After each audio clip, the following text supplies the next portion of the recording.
Hello my dear students, आपका स्वागत है हमारे यूट्यूब चैनल ऑलवेज बी 142 पर। तो मैं राकेश कुमार एक प्यारा सा शायरी लाया है आपके लिए। मैं अभी हारा नहीं हूँ, मैं अभी हारा नहीं हूँ, पहाड़ भी अभी बाकी है, सीने में गरमाता जहर भी बाकी है। यानी कहने का अर्थ है कि हमने अभी हार नहीं मानी, सीने में अभी भी हमारे पास आपके लिए लड़ने के लिए, यानी कि हमें जो हमारी उद्देश्य है उसको पाने के लिए अभी भी हमारे सीने में एक आग जल रही है। तो कौन सी आग? अपने एम को पाने का है। बहुत अच्छी बात। तो आज हम लोग पढ़ेंगे क्लास 9 केमिस्ट्री का चैप्टर नंबर 2 पार्ट 3। इसका नाम है पदार्थों का वर्गीकरण और ये पार्ट 3 चलेगा। पिछले दिन हम लोग पार्ट 1 और पार्ट 2 के बारे में चर्चा किया। हमने पहले वीडियो में दिया आपको कि पदार्थ के रासायनिक विधि से वर्गीकरण किया, जिसमें हमने देखा तत्व किसे कहते हैं, तत्व के क्या क्या गुण हैं, उनके वर्गीकरण के क्या आधार थे। ठीक, इसमें धातु अधातु इत्यादि बताया था। दूसरा, कल हमने एक वीडियो दिया था जिसमें हमने बताया था आपको कि यौगिक किसे कहते हैं, यौगिक के क्या क्या गुण हैं, उनके क्या उदाहरण हैं। फिर हमने बताया आपको कि मिश्रण किसे कहते हैं। तो हमने चर्चा किया था कि दो या दो से अधिक पदार्थ जब अलग अलग अनुपात में साधारण विधि से बन जाए तो उसको कहते हैं हम लोग मिश्रण। और मिश्रण का हमने देखा था, कई उदाहरण हमने देखा था वहां पर। नहीं, चलिए आज भी हम लोग शुरू करेंगे मिश्रण से ही, क्योंकि वहां का शेष पार्ट कुछ बच गया था, तो वो देखेंगे हम लोग अभी। यहाँ पर चलते हैं मिश्रण के प्रकार। देखिए, जो मिश्रण होता है तो उनके जो अवयवी पदार्थ होते हैं वो अवयवी पदार्थ खत्म नहीं होते हैं, अपना गुणमा बनैले रहता है। जैसे देखिए, एक चावल है और उसमें गेहूं मिल गया या गेहूं में चावल मिल गया, तो क्या दोनों का गुण बदल जाएगा? क्या नहीं, चावल अपना गुण बनाए रखेगा, गेहूं अपनी गुण बनाए रखेगा, क्या गुण बना रहता है। तो इस अलग अलग गुणों के ₹600 received on phone pay। अलग अलग गुणों के आधार पर हम इसको क्या करते हैं, अलग अलग भागों में बांटते हैं, जिनमें नंबर 1 है ठोस ठोस का मिश्रण। ठोस और ठोस का मिश्रण। अब आप ऐसे उदाहरण बताइए जिसमें दो ठोस आपस में मिला हो। तो जैसे अभी देखिए, एक चीनी ले लीजिए और एक नमक ले लीजिए, ये क्या है? ठोस ठोस का मिश्रण। इसी तरह से बालू ले लीजिए, चीनी ले लीजिए, ये भी क्या है? ठोस ठोस का मिश्रण। क्या इसी तरह से और दूसरा ले सकते हैं, क्या लोहा है, गंधक है, दोनों को मिला दीजिए, ये भी क्या है? ठोस ठोस का मिश्रण। समझ में आएगा? तो जब दो ठोस आपस में मिलते हैं तो उसको कहते हैं हम लोग ठोस और ठोस का मिश्रण। दूसरा है ठोस और द्रव का मिश्रण। जैसे ठोस है और एक द्रव है। जैसे अभी आपने देखा, दूध ले लीजिए और चीनी ले लीजिए, तो दूध हो गया द्रव और चीनी हो गया ठोस, दोनों को मिला दीजिए, मिल जाएगा। इसी तरह से पानी ले लीजिए, नमक ले लीजिए, तब पानी और नमक, ये क्या है? एक पानी द्रव हो गया और नमक ठोस हो गया। इसी तरह से पानी में आप मिट्टी भी ले सकते हैं, मिट्टी भी ठोस होता है, कोई दिक्कत? चलिए, समझ गया मिश्रण। आगे हमारा मिश्रण में है ठोस और गैस का मिश्रण। जैसे देखिए, आपके आसपास में देखे होंगे थोड़ा सा कि खेत जुताई है, खेत का ऊंचाई रहता है, ज्यादा नहीं रहता है, पानी उस पर जब भी पड़ता है, वर्षा होती है, उसकी ऊंचाई क्या हो जाती है? कम हो जाती है। क्या आखिर ऐसा क्यों? इसका मतलब है कि जो ये मिट्टी का कण था ना, मिट्टी का कण, उसके अंदर में ना गैस छिपी हुई थी। गैस के कारण ऊंचा था। या एक गड्ढा खोदिए, गड्ढा खोद के और उसी मिट्टी को फिर से उसमें डालिए, तो देखिएगा मिट्टी बचिए जाता है। ऐसा क्यों? उसमें हवा भर गया। अब उसको भरना है ना, तो तनिया पनिया डालते चलिए, पानी डाल दीजिएगा, वो अपने सटक के नीचे चल जाएगा। इसका मतलब है कि मिट्टी में क्या छिपा हुआ है? गैस। तो मिट्टी क्या है? ठोस, और उसमें क्या छिपा हुआ है? गैस। गैस क्या होगी? गैस। तो ठोस और गैस का मिश्रण हो गया। हाँ। यानी मिट्टी के कणों के बीच गैस का मिलना किसका उदाहरण हुआ? चलिए, अब द्रव और गैस का मिश्रण, जैसे हमारे आसपास में कोई द्रव है और उसमें गैस है, जैसे देखिए जल है क्या, उस जल में हाइड्रोजन ऑक्सीजन है, साथ साथ में उसमें नाइट्रोजन मिला दीजिए। तो द्रव हो गया हाइड्रोजन ऑक्सीजन मिलके द्रव, और गैस हो गया कुछ इसमें नाइट्रोजन। तो ये किसका उदाहरण हो गया? द्रव और गैस। चलिए, और अगला है गैस गैस का मिश्रण। गैस गैस का मिश्रण, तो गैस गैस का मिश्रण हुआ जैसे कि हवा में बहुत सारे जैसे hydrogen oxygen, nitrogen oxygen, nitrogen carbon dioxide, नहीं ये सब क्या है? गैस गैस का। हमारे वायुमंडल में बहुत सारी गैसें हैं, सब मिला हुआ है, तो गैस गैस का उदाहरण है। अब आगे चलते हैं। अगला है हमारा द्रव द्रव का मिश्रण। तो द्रव द्रव का मिश्रण तो आप लोग सब आदमी देखबे किए होंगे, सब आसे पड़ोस में क्या, जैसे मान लीजिए हमारी शादियां जो है गाय पाली हुई है, तो दूध निकालती है और मैं 2 लीटर ऊपर से रख देती है, भर जाता है दूध। कौन चीज रख दिया भाई? पानी रख दिया, पता चलता है क्या? ऐसा करते हैं। तो ये द्रव द्रव का क्या हो गया? पानी भी द्रव, दूध भी द्रव, मिला दिए था। इसी तरह से देखिए, जैसे तेल में, जैसे मान लीजिए घी, वनस्पति घी लीजिए और एक देसी घी लीजिए, यानी कि घी और डालडा, और दोनों को बढ़िया क्या करता है? मिला देता है, पता चलता है ये क्या हुआ? द्रव द्रव का। समझ में आ रही बात? ये तो क्लियर होंगे। अब आगे चलते हैं। अब आपसे कोई पूछ दे कि ये सर बताइए तो ऑक्सीजन क्या तत्व है, तो क्या बताएंगे? ऑक्सीजन हाँ तत्व है। काहे लगी? क्योंकि वह एक ही प्रकार के परमाणु से बना होता है, केवल ऑक्सीजन ही रहता है। और वो हमने उसमें ढूंढने की कोशिश किया कुछ भी, तो हमको कुछ नहीं मिला होगा। तो इसका मतलब है कि वो एक ही प्रकार के परमाणु का है। एक नंबर बात। दूसरी नंबर बात कि उसको ना हम तोड़ सकते हैं और ना ही बना सकते हैं, यानी कि वह क्या है? तत्व है। क्लियर? चलिए, तो तत्व का मतलब क्या कि एक ही प्रकार की परमाणु की बनी हो, उसको ना तो हम तोड़ सकते हैं और ना ही बना सकते हैं, तो वो क्या है? इतना तो समझ गए। अगर आपसे कोई पूछ दे कि बुआ कौन क्लास में है तू लोग? 9th में। 9th। अच्छा ठीक, तो एक बात बताओ कि वायु मिश्रण है या यौगिक मिश्रण? तो क्या बोलेगा? मिश्रण। तो कैसे? उसमें वायु में अनेक प्रकार की क्या हैं? गैसें हैं, जैसे उसमें हाइड्रोजन है, नाइट्रोजन है, कार्बन है, ऑक्सीजन है, नहीं इसके अलावा जलवाष्प है, धूलकण, सब तो मिला रहता है। आपको कोई मात्रा भी नहीं रहता है, कहीं ज्यादा रहता है धूलकण, कहीं कम, कहीं जलवाष्प ज्यादा, कहीं पर कम, नहीं। तो इसीलिए वायु क्या है? प्रकार का मिश्रण, बनाने की जरूरत भी नहीं होती उसको। चलिए, तो इस तरह से हम लोग समझ गए। यहाँ पर हम लोग यौगिक मिश्रण समझ गए। अब अगर यौगिक मिश्रण समझ गए हैं तो बीच में कुछ ना कुछ तो अंतर होगा। तो क्या क्या अंतर है भाई बताओ मेरे? तो नंबर 1 है मिश्रण और यौगिक में कुछ ना कुछ अंतर है। तो क्या अंतर है? तो देखिए, मिश्रण या 2 या 2 से अधिक पदार्थों को अलग अलग मात्रा में मिला देने से, अलग अलग मात्रा में मिला देने से जो पदार्थ बनता है उसको क्या कहते हैं हम लोग? मिश्रण। 2 अलग अलग पदार्थों को मिला देंगे तो क्या बन जाएगा हमारा? मिश्रण।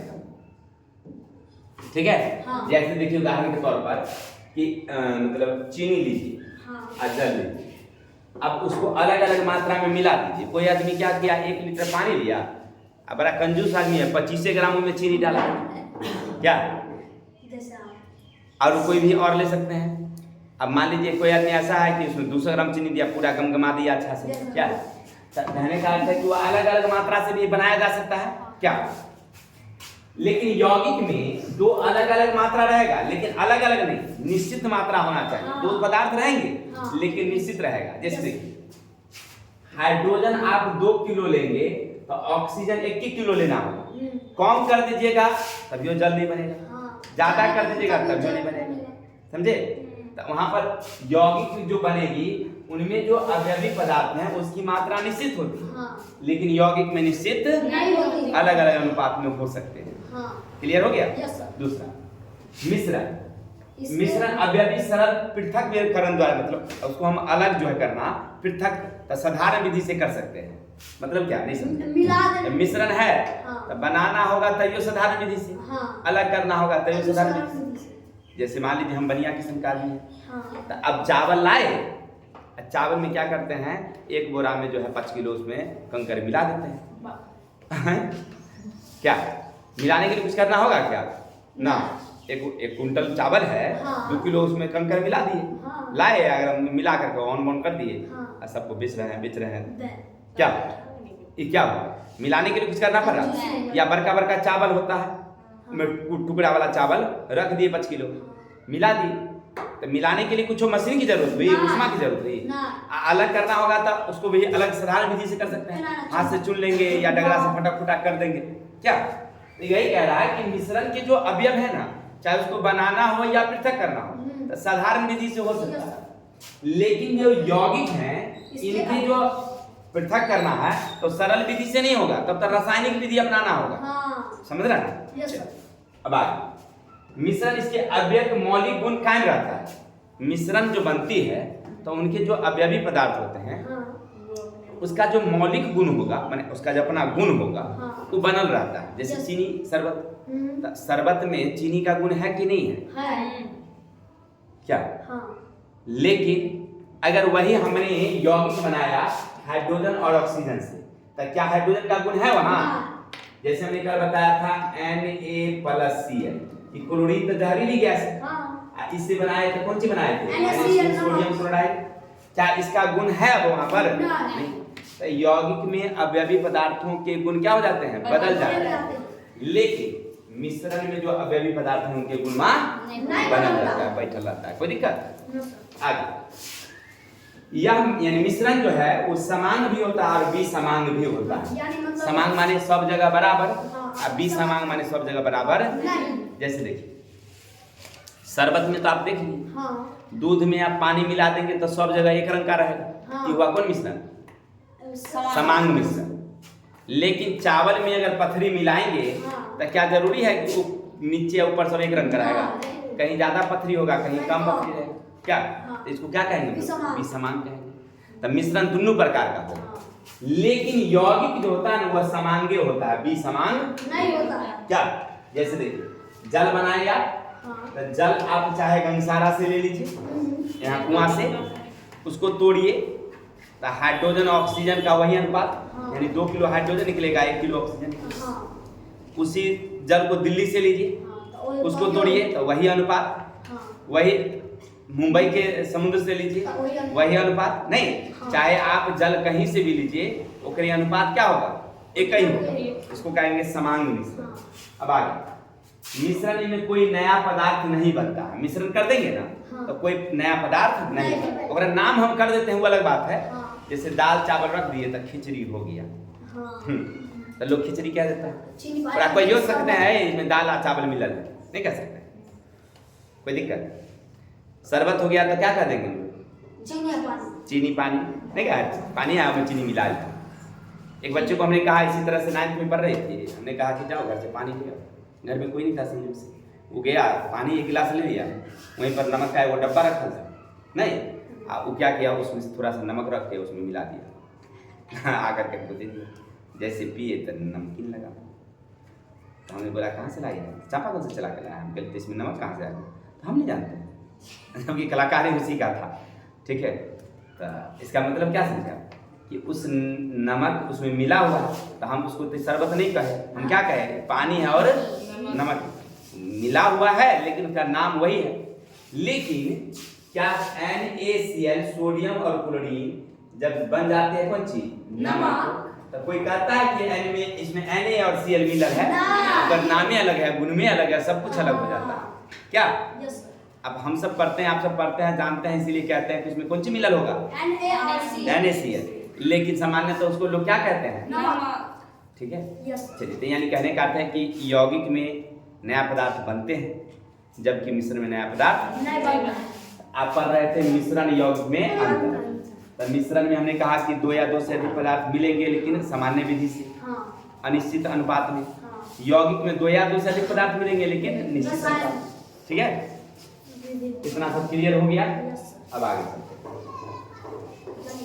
अब आपसे पूछा जाए, ए बुआ पढ़ लिया ना, तब बताओ जल एक यौगिक है कि मिश्रण? यौगिक है। तो यौगिक है। काहे यौगिक है बुआ रे? काहे कि वो क्योंकि जल को बनाने के लिए हमें चाहिए हाइड्रोजन और ऑक्सीजन। हाइड्रोजन का एक निश्चित मात्रा, ऑक्सीजन की एक निश्चित मात्रा होनी चाहिए।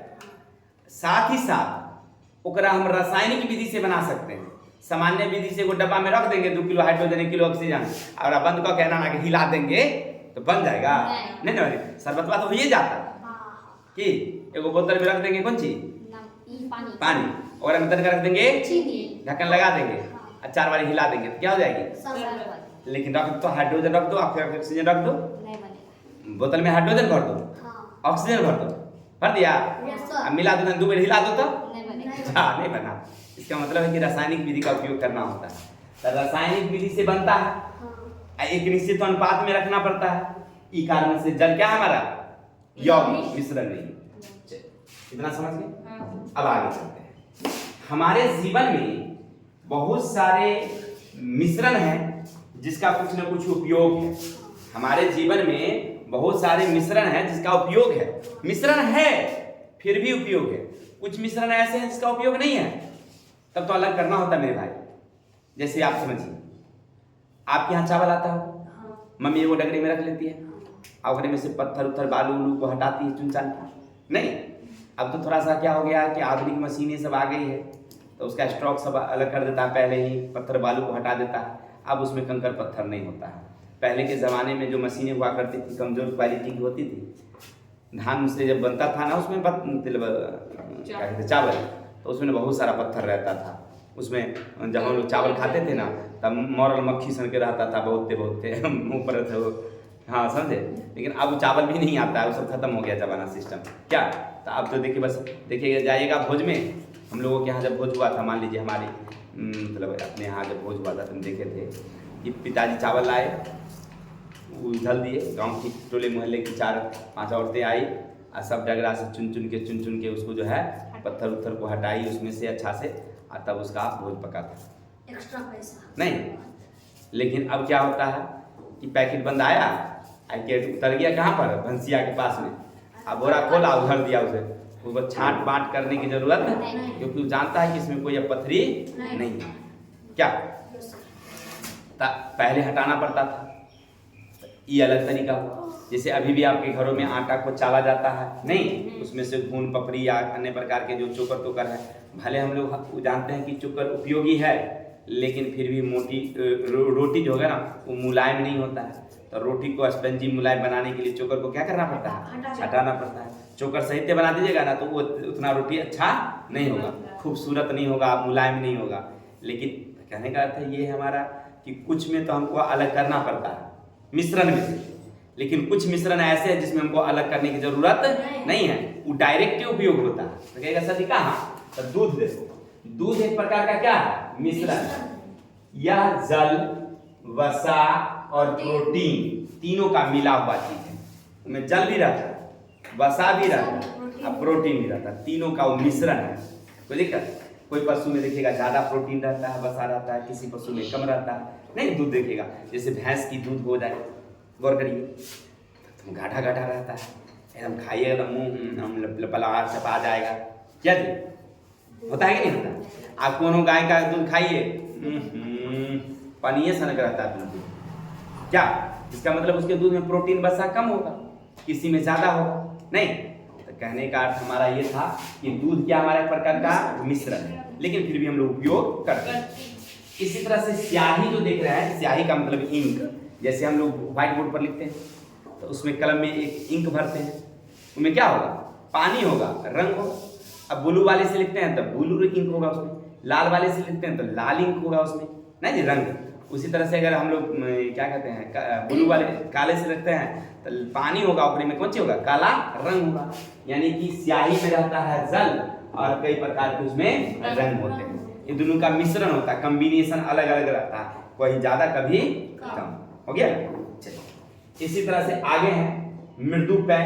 मृदुपय समझ रहे हैं ना? जो आप लोग ठंडा में पीते होंगे, कोको कोला, स्प्राइट और कौन सा गर्मी होता में है? पीते थे। हाँ। अच्छा, ठंडा में नहीं पीते, गर्मी में पीते हैं ना, हमको पता नहीं था। कोका-कोला, स्प्राइट, ऐसे पीते नहीं है, रेड वो ना थोड़ा सा खराबी करता है ज़्यादा, तो हम पीते नहीं हैं उसको। वो हम लोग पीते हैं, जैसे अब कहीं मार्केट गए तो आप तो बहुत जगह देखे होंगे, वो वाला था ना गन्ना वाला नहीं, हाँ। जूस, तो हम लोग गन्ना का जूस पीते हैं। 40 रुपया में देता है 2 गिलास, गए आराम से, का गिलास, एक गिलास नहीं 20 रुपये में गिलास भर के देता है, अपना घी दिए आराम से, है कि नहीं, 20 में देता है। चलिए, तो मृदु प्लाज्मा क्या है, उसमें हम दैनिक जीवन में लेमोनेड, सोडा वाटर आदि देखते हैं, कभी कभी इसका इस्तेमाल भी करते हैं। ये वस्तुतः शुद्ध पदार्थ नहीं है, लेकिन कई पदार्थों के समान मिश्रण होते हैं। नहीं, एक तो आता है डब्बा बंद, स्प्राइट कंपनी या कौन कौन कंपनी बनाती है, या देखे होंगे वो चिपू नहीं क्या कहते हैं, मारुति में रखले रहता है पीछे से, अपना पतैली चौर में मुहरे पर लगेले रहता है। अब वहाँ पर जाइएगा तो इतना वो गिलास में ना टिक देगा, लाल पीना है तो लाल पीजिए, उजर पीना है तो उजर पीजिए, जो फ्लेवर पीना है। तो आप लोग पीते हैं कि नहीं पीते? हाँ। मेला वाला में देखे होंगे, हाँ। तो वो क्या है, सोडा वाटर रहता है उसमें पूछा जाता है कौन लीजिएगा, लेमोनेड लीजिएगा, नींबू वाला लीजिएगा, कि सोडा वाटर लीजिएगा, स्टिंग लीजिएगा, कौन लीजिएगा बताइए। ये क्या है, ये एक प्रकार का क्या है, मिश्रण है मेरे भाई। वो क्या है, मिश्रण है, लेकिन उपयोग करते हैं टिंचर आयोडीन या आयोडीन और एथेनॉल का समान मिश्रण होता है, कीटनाशक के रूप में इसका उपयोग। जैसे नहीं डॉक्टर लोग ना घाव को साफ करने के लिए वो लाल वाली दवाई रखता है, किसी को कट गया तो रुई में लगाता है लाल वाली दवाई, पूरा ऐसे करके बैंडेज कर देता है, तो वो क्या है, टिंचर आयोडीन है, ठीक है ना। तो उसमें क्या रहता है द्वारे, आयोडीन रहता है और एथेनॉल रहता है, ठीक है। इसको हम लोग कीटनाशक दवा के रूप में उपयोग करते हैं। ये भी एक प्रकार का क्या है, मिश्रण है, जिसका हमारे दैनिक जीवन में बहुत उपयोग। चल, इसी तरह से वायु, हवा भी हमारे लिए जरूरी है कि नहीं है? अच्छा, हवा का कहाँ उपयोग है? सबसे पहले तो सांस लेने में, और उपयोग पानी, कपड़ा सूखने में, गर्मी आग जलने में। आग जलती है किसके कारण, वायु। अगर हवा नहीं रहेगा तो क्या आग जलेगा क्या? नहीं, यानी कि हमारे जीवन में वायु का भी बहुत उपयोग है। और उसमें कई गैस है, देखिए उसमें नाइट्रोजन रहता है, ऑक्सीजन रहता है, कार्बन डाइऑक्साइड रहता है, नहीं रहता है, धूलकण, जलवाष्प, सब अलग अलग मात्रा में। तब वायु है मिश्रण, लेकिन उसका उपयोग भी है। आगे मिश्र धातु, बहुत सारे मिश्र धातु है आपके सामने में, अलग अलग अनुपात में रख के बनाया भी जाता है। जैसे में देखिए धातु और धातु के समान मिश्रण को मिश्र धातु कहते हैं। ये मिश्रण है लेकिन उपयोग है। जैसे कि हम लोग जो घड़ी पहनते हैं, अभी तो हम नहीं पहने हुए आज, वो स्टेनलेस स्टील है, उसमें कई तरह के मिश्रण रहते हैं। जैसे तांबा है, तांबा में आप क्या करते में कांसा मिला दीजिए, नहीं सॉरी, तांबा में टीन मिला दीजिए, तांबा में क्या मिला दीजिए, टीन, तो क्या बन जाएगी, कांसा बन जाएगी।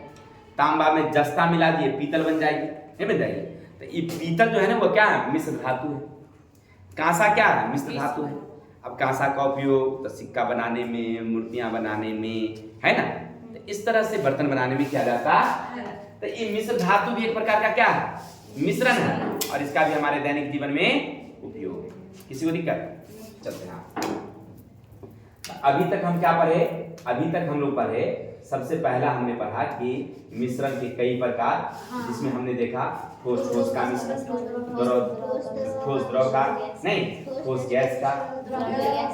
फिर दूसरा हमने देखा कि ऑक्सीजन एक तत्व है, फिर वायु एक मिश्रण है, मिश्रण और यौगिक में अंतर हमने पढ़ा।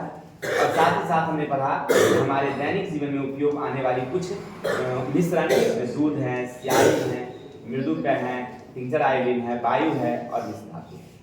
अब आगे चलेंगे, जो हमारा आज का लास्ट पॉइंट होगी, मिश्रण के अवयवों को अलग अलग करना। अब देखिए कुछ मिश्रण ऐसे हैं हमारे जीवन में जिसका हमारे जीवन में कोई उपयोग नहीं है, उसको अलग नहीं करेंगे तो काम ही नहीं बनेगा, तो अलग करना जरूरी होता है। तो अलग करने के लिए कई विधियां अपनाते हैं, कई विधियां हैं, लेकिन सब विधि का सब में होता है नहीं, सबके लिए अलग अलग विधि है। तो कौन विधि कहाँ काम करेंगे, ये हमको इस चैप्टर में पढ़ना है। अलग करने की अनेक विधियां, सब विधि एक मिश्रण को अलग करने में नहीं आ सकता। तो उसके लिए हम लोग क्या करते हैं, अलग अलग मिश्रण में अलग अलग विधि का उपयोग करते हैं, उस मिश्रण को अलग करते हैं। जैसे पहला हाथ से चुनना। अब ये हाथ से चुनना कौन विधि में होगा, सो बताइए। बड़े आकार वाले। अब जैसे मान लीजिए आपके पास मैदा है घर में, ओकरे में कोई कण मिल गया हो तो उसको अलग करने के लिए क्या करोगे? हाथ से चुनोगे? चुनावेगा थोड़े से? घर में आटा है, गेहूं का पिसा के आया, उसमें चोकर मिलल है, निकलेगा? तो क्या करोगे उसे? उसके लिए अलग विधि अपनाना पड़ेगा क्या? सबका अपना अलग विधि है।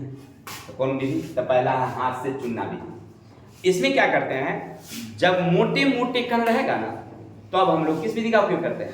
हाथ से चुनना। मोटे मोटे कण रहेंगे तब कौन विधि का उपयोग?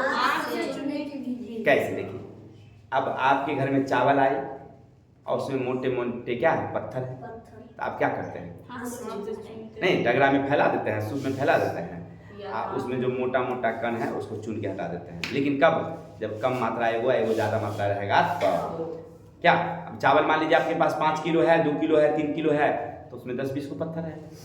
तो उसको अलग करने के लिए तो दोनों मोटे मोटे रहेंगे लेकिन एगो कम रहेगा, एक ज़्यादा रहेगा। तो ऐसे मिश्रण को अलग करने के लिए कौन विधि का उपयोग? जैसे देखिए, दूसरा उदाहरण, अब गेहूं है, नहीं, अब कोई बच्चा गलती से उसमें क्या कर दिया? मक्का फेर दिया, तो अब कौन विधि अपनाएंगे? हाथ से चुनना। क्या? एक बर्तन में फैला देंगे उसको, और जो मोटा मोटा कण है जो कम होगा वो कौन चीज को, अगर गेहूं अगर मिल गया होगा, थोड़ा गेहूं होगा, ज्यादा मक्का होगा, तो गेहूं चुन के हटा लेंगे, या गेहूं ज्यादा होगा, मक्का कम होगा, तो मक्का चुन के हटा लेंगे। क्या? ये नहीं होता है।